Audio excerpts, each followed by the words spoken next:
चालत नाही. 13 वर्षाच्या मुलामध्ये देशभक्तीची भावना जागृत केली, राष्ट्रभक्तीची भावना जागृत केली आणि एक आदर्श निर्माण केला.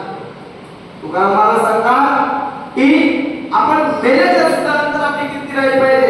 तुकाराम मरण्याची सरे उत्तम शिवरे कीर्ती मागे. माणसाच्या मेल्याच्या नंतर सुद्धा आपली कीर्ती मागे राहिली पाहिजे. आज स्वातंत्र्य होऊन देशाला 78 वर्ष पूर्ण होत आहेत. 79वा स्वातंत्र्य दिन आपण साजरा करतो. पण देशाच्या प्रती असलेली नाभाऊ साठेची जयंती झाली. त्यांनी सांगितलं ये आजादी झुटी आहे, देश ही जनता भुकी आहे. आपल्याला त्या भुकी जी जनता आहे त्यांचं स्वप्न पूर्ण करायचं आहे. कोरोना काळामध्ये सर मी बघितलं एनसीसी काय करायचं काम. राष्ट्रीय सर कुठलाही असो, कुठल्याही कार्यक्रम असो, इव्हेंट असो, त्याला एनसीसी कॅडेट हजर असतो. काय अपेक्षा असते त्याची विचारायची. एकच अपेक्षा, मला देशाची सेवा करायची आहे आणि देशाप्रती असलेला स्वाभिमान हा जागृत ठेवला पाहिजे. नुसती वर्दी अंगावर असतात, मला अंगाला हात लावायची कोणाची नाही एवढी पावर असते त्या वर्दीमध्ये. कारण या वर्दीच्या पाठीमागचा इतिहास आहे. शिवरायांचा मावळा म्हणून गेल्याची ताकद तोच असतो जो चारित्र्य संपन्न आहे, त्याच्याकडे देशभक्तीची भावना आहे, जो प्रामाणिक आहे. Honesty is the best policy असं म्हटले जाते. प्रामाणिकपणा सर्वोत्तम गुण आहे. एक सैनिकच आहे जो देशाच्या अतिशय प्रामाणिक असतो. सियाचीन सारख्या उंच भागामध्ये सुद्धा आमच्या देशाचे सैनिक कार्य करतात. आम्ही ती प्रेरणा घेतली पाहिजे त्यांच्याकडून की त्यांना प्रेरणा काय आहे. त्यांना प्रेरणा आहे देशप्रेम.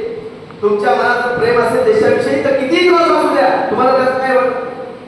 आम्ही सुद्धा सर एनएसएस मध्ये होतो. आपलं एनसीसी घेण्याचं भाग्य लाभलं नाही. त्या काळात देशमुख सर होते, त्याच्याकडे एनसीसी होते. मी गावाने महाविद्यालयाचा 2000चा विद्यार्थी 2000चा.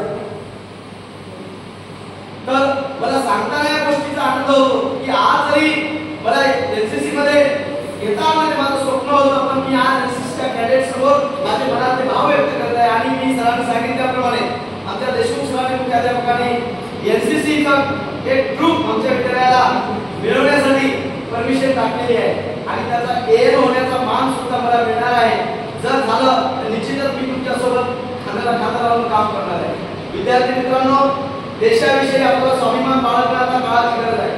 पाकिस्तान सारखं राष्ट्र असेल, आमच्या सैनिकांचा नाहक बळी गेले, दहशतवादाला उत्तर द्यायचं असेल ती जबाबदारी आपल्या खांद्यावर आहे. म्हणून राष्ट्रभक्ती, देशभक्ती, राष्ट्रनिष्ठा ही आपल्या मनात आपण सतत ज्वलंत ठेवली पाहिजे. एक सामान्य माणूस सुद्धा देऊ शकतो.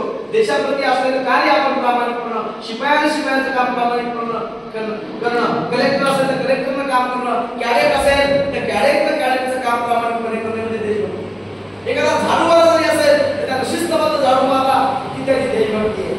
आपल्यावर फार मोठी जबाबदारी आहे. आपल्याला जबाबदारी आहे कितीही संकट येऊ तर आपला हात